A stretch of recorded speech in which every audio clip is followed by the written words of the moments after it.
রুটি সেঁকে নিয়েছি, আর ধর ডিম ফাটিয়ে নিয়েছি, পেঁয়াজ লঙ্কা দিয়ে ঘুটে নিয়েছি। এবার চাটুতে তেল দেবো।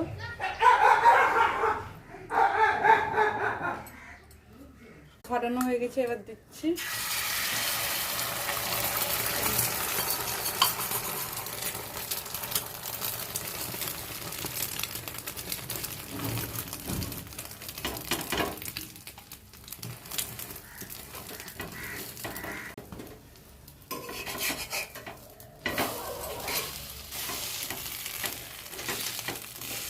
দেখো বন্ধুরা কি সুন্দর ডিম টোস্ট, দেখো চলে আসো বন্ধুর বাড়ি, খাবে তো। একদম লাল লাল করে ডিম টোস্ট দিয়ে নিচ্ছি, সস দিয়ে খাবো।